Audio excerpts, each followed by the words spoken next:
Hello, it's Tim Peake speaking. Oh, hi there, Tim. Nice to speak to you. My name's Tammy. I'm the editor of Whizz Pop Bang magazine. Thank you so much for fitting us in. Hi. So, as you can imagine, our readers have had lots of questions for you.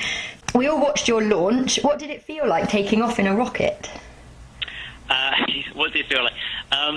It's a whole mixture of emotions, really. Actually, one of the things that you don't feel, which is quite surprising, is nerves. I think by that stage, any nerves that you might have had about launch are completely out of your system, and really anything that is going to go wrong is pretty much out of your control anyway. So you're fairly relaxed, you're excited, you're obviously checking all of your checks and drills, and you've got lots of things in the spacecraft to look after. But I would say the overwhelming emotion is one of excitement and anticipation, really. Oh, great. And actually, once the rocket launches, it's just a huge adrenaline rush. It's fantastic fun. Oh, I bet. Actually, it's quite smooth. It's a lot smoother than the Reentry.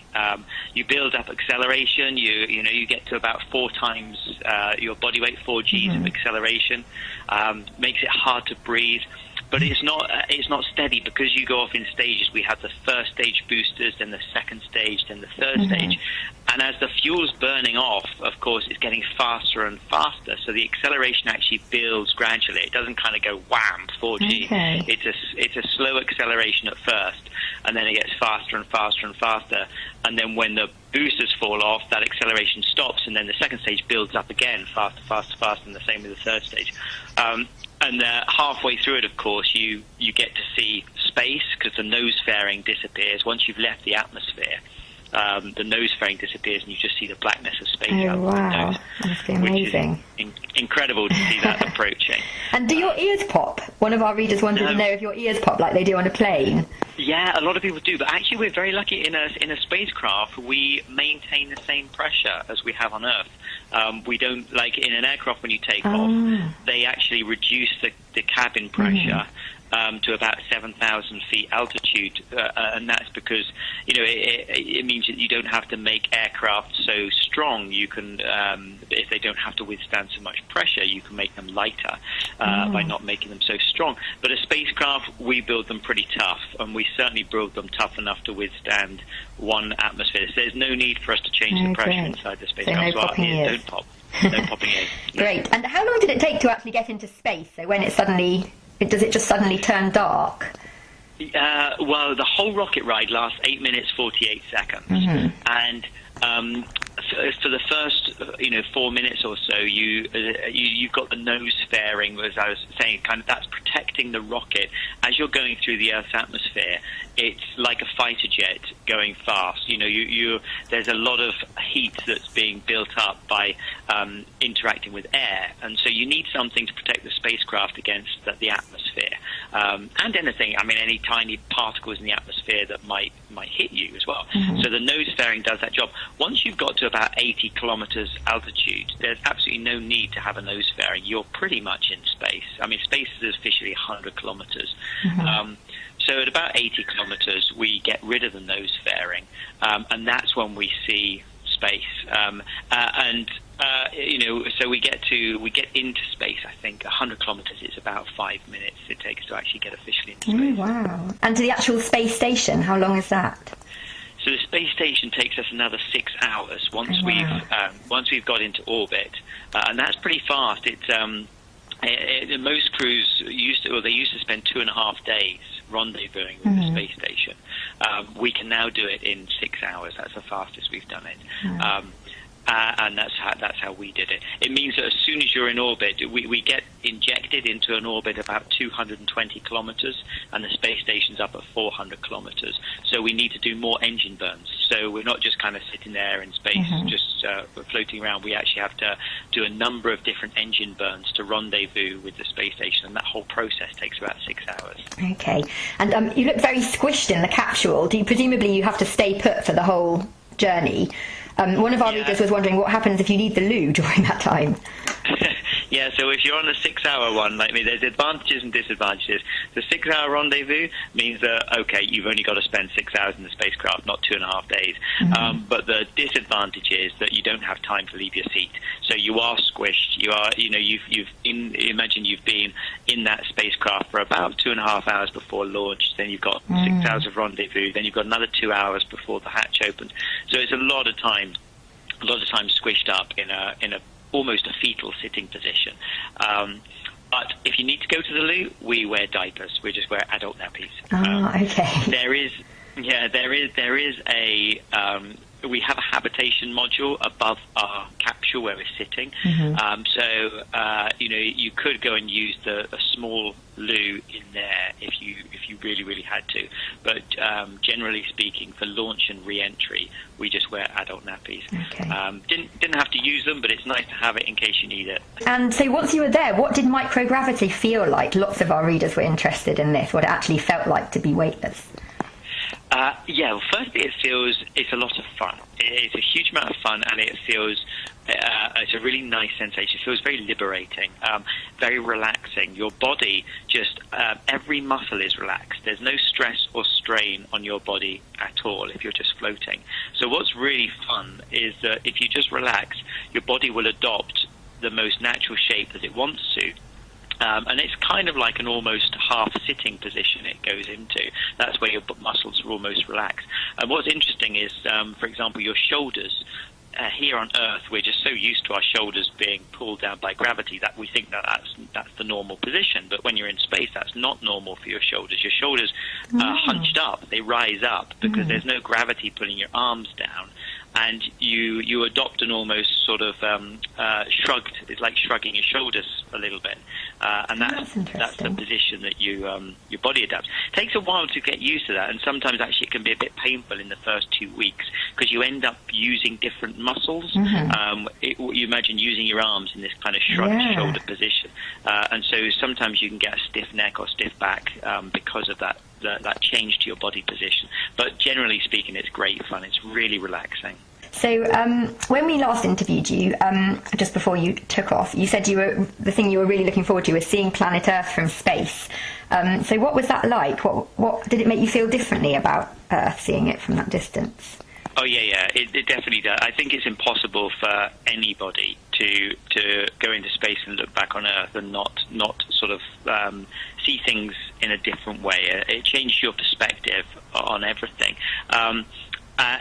I found it's very peaceful in space. It's very peaceful looking down on Earth. It's very, you don't feel the space station, despite the fact it's going at 27,700 miles per hour. There's no engine driving it. It's obviously just in orbit, and so there's no engine noise, there's no thrusters, there's no acceleration. You feel like you're drifting across the planet at 10 times the speed of a bullet, and it's very peaceful. And you're to look down on Earth from space and just to be able to kind of say, oh yeah, that's our planet. There's the sun, there's Mars, there's Jupiter, Saturn, all the other stars, and it puts everything kind of into perspective. It makes you realize how tiny we are, and it also makes you realize how beautiful the Earth is, and how much water there is as well. I mean, we talk about it being a blue dot or a blue jewel, and it really is from space. The Pacific is just this vast ocean. So the planet looks absolutely stunning from space. And did it sort of make you feel differently about the fragility of the environment from a sort of looking at the outside? It does, hugely, and I think the reason for that is when you see from space, you see the atmosphere clearly. You don't see the atmosphere when you look down directly on the planet. You just see, mountains or sea or continents. But when you look at the curvature of the planet, especially at sunrise and sunset, you see the thin strip of the atmosphere, and when you see how thin that is, I mean, it's only a hair's breadth above the actual curvature of the planet is the strip of atmosphere, and you suddenly realize that that is what separates us from hostile rocky planets like Mars and Venus, where we couldn't possibly support life. And you suddenly realize, wow, that's all we've got. It's a tiny strip of gas that allows us to to live and breathe down here. So it does make you think about how fragile we are. And also when you see the planet, from space, you realize how tiny it is and how vast space is. And there is nothing else, it's all we've got. And I think that really brings it home to you that it really just, one planet that we all share, all 7 billion of us.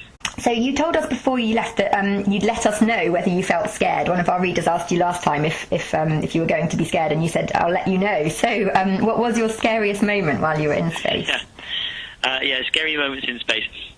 There weren't too many scary moments, which is a good thing, I think. And like I said, really, the aim of all of our training and preparation is so that we are not scared. And I think that a lot of times we fear the unknown. So if you train and if you gain knowledge, then your fears tend to disappear. But things that didn't go quite to plan, I think that the docking was probably the most nerve-wracking moment of the whole mission. We had an aborted docking, and that wasn't nerve-wracking. I mean, that happens quite frequently, and Yuri took manual control. But then the first approach wasn't going to plan. Yuri couldn't see. The sun was very, very low. It was almost setting, so the whole space station was reflecting like a massive mirror into the periscope. So Yuri, and he's the commander, he's the only one who's flying the spacecraft, really was blinded and couldn't see anything. So that first approach was a classic situation where nothing was going right, and so that was a nerve-wracking moment. Thankfully, Yuri was on his 6th mission. He's one of the most experienced Russian cosmonauts, and so he was able to sort it out and bring us back in for a textbook manual docking. But there's no, that was definitely a nerve-wracking moment. And then I think spacewalking as well. I wouldn't say it was nerve-wracking. I wasn't nervous, so I loved the spacewalk, enjoyed every moment of it. But before, I think that's when you fear. It's like an exam or a test or anything. You actually end up.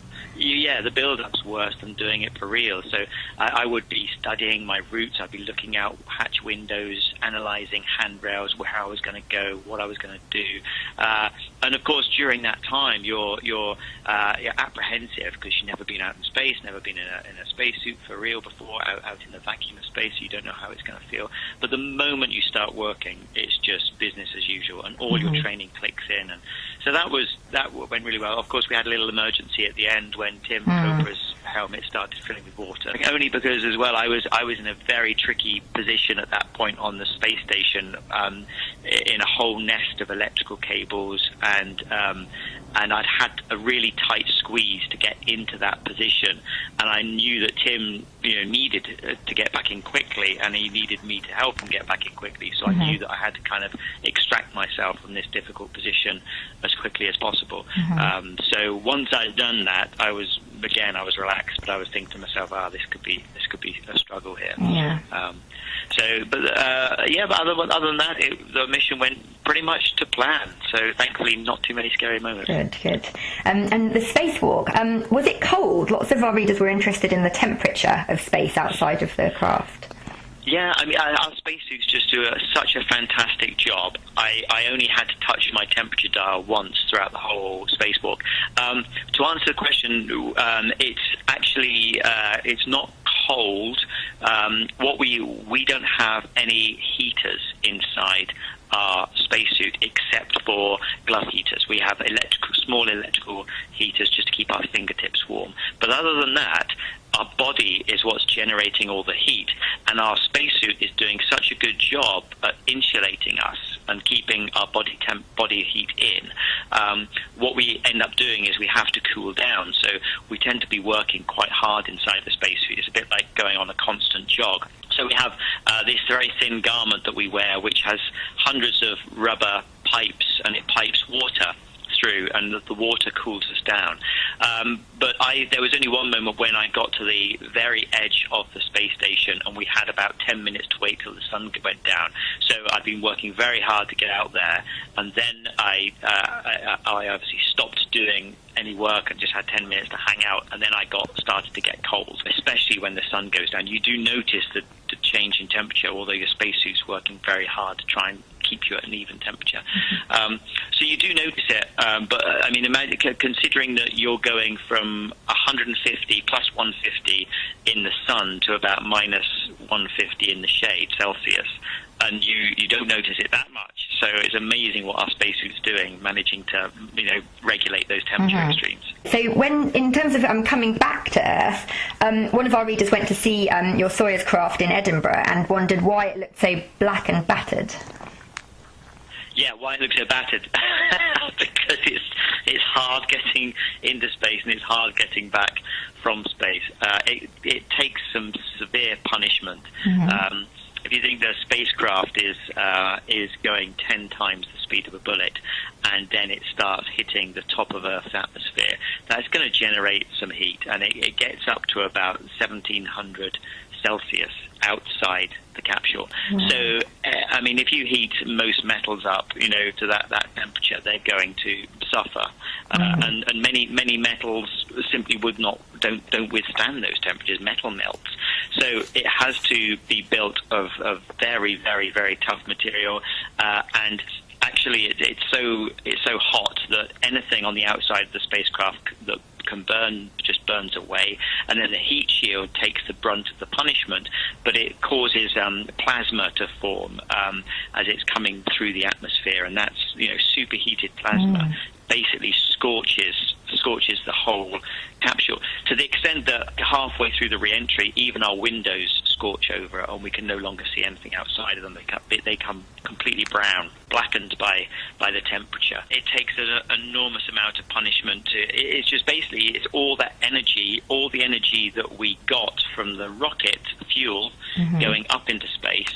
We are now having to dissipate all that energy by using the air as a brake, and the air makes a brilliant brake. It's a great way of getting a spacecraft back to Earth, just using the atmosphere to brake, but it does generate an awful lot of heat. And when you actually landed, did that hurt? It's not such. It does not. I wasn't in pain, but it winds you. It's like jumping from a building. You land with a real thump.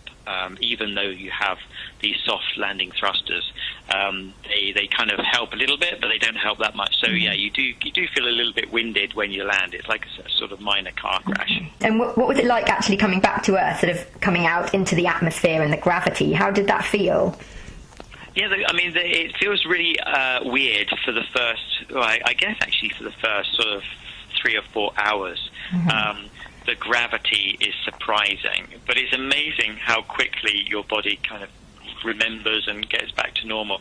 But I do remember in the first 3 or 4 hours, everything felt heavy, really. I mean, even something like somebody passed me an iPad. I had to do a test on an iPad, and I couldn't believe how heavy this iPad was. It felt like a brick. And of course, I'd been using an iPad every day on the space station. In weightlessness, and so I'd been, flinging this thing around, and suddenly your body's like, oh, that's right, I remember this thing does actually weigh something. So your brain has to remember, but actually more than that, it's a balance, I think, in your proprioceptive system. So your ears are really messed up because all the fluid in your ear has been floating for 6 months, and suddenly it has to get used to gravity again, and it makes you feel a bit sick.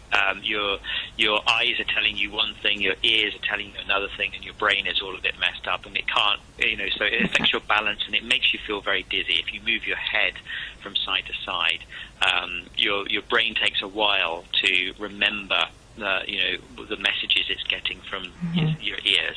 Somebody else wanted to know what you miss most in space. I think what you miss, or certainly what I miss, I mean, friends and family is pretty much what every astronaut will tell you, and there's no surprise there. But other than that, I personally just miss fresh air. I love being outdoors. I love outdoor activities, hiking, running.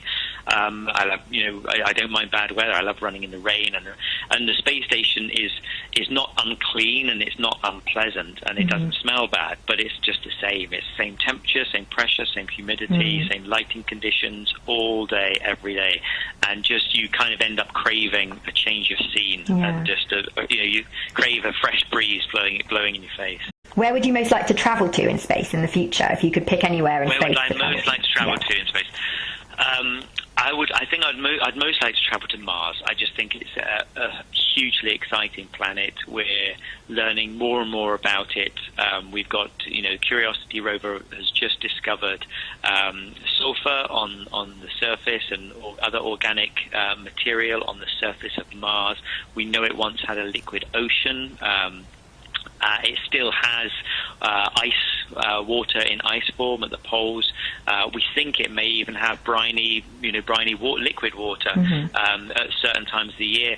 It's a fascinating planet, and so I would love to go to Mars and explore that. Great. And do you think that's likely to happen? Is that on the cards, or is that outside?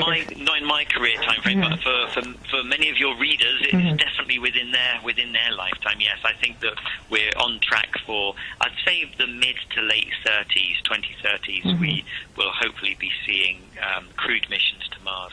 And what, in your opinion, do you think we'll ever find extraterrestrial life? Lots of our readers were interested to know. Yeah, I think we will. I think we're like I say, we're close to finding. Well, I think there's the potential for finding extraterrestrial life, and by that I mean microbial bacteria. I'm not talking about intelligent civilizations. There's the potential for finding past or even maybe present on Mars. There's the potential on some of Jupiter's and Saturn's moons, under which they've got icy crust. There's liquid oceans. So wherever there's liquid water, there's the potential for finding life.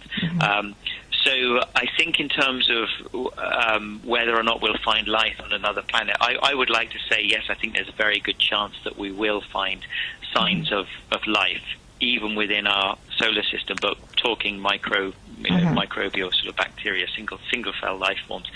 In terms of intelligent, civilized life elsewhere in the universe, I think it exists. I'm not convinced we'll ever find it, just based on the vastness of the universe and the problem with not being able to travel faster than the speed of light. Okay. Yeah. But maybe that's a problem that can be overcome, and maybe some other advanced civilizations. As far as our knowledge of science and physics goes at the moment, then the speed of light is a limiting factor. The final question was, what advice do you have for budding space scientists? So kids who might be interested in working in space travel. I think anyone who's interested in working in space and science is just to continue to find out as much as you can about the things you're interested in. Follow your dreams and be passionate about what you do. And that tends to be, what you're going to be most successful at. If you enjoy it, then it will never seem like work. You'll always love what you're doing. And I certainly have been very, thankful that I've never felt like I've had to work. I've always enjoyed what I'm doing, whether it was even when I was studying for my degree or flying helicopters or studying to become an astronaut. Yes, it's hard work, but if it's what you enjoy doing, then you want to do it. And so I think you just have to be passionate about what you do. Brilliant advice. Thank you. Bye-bye.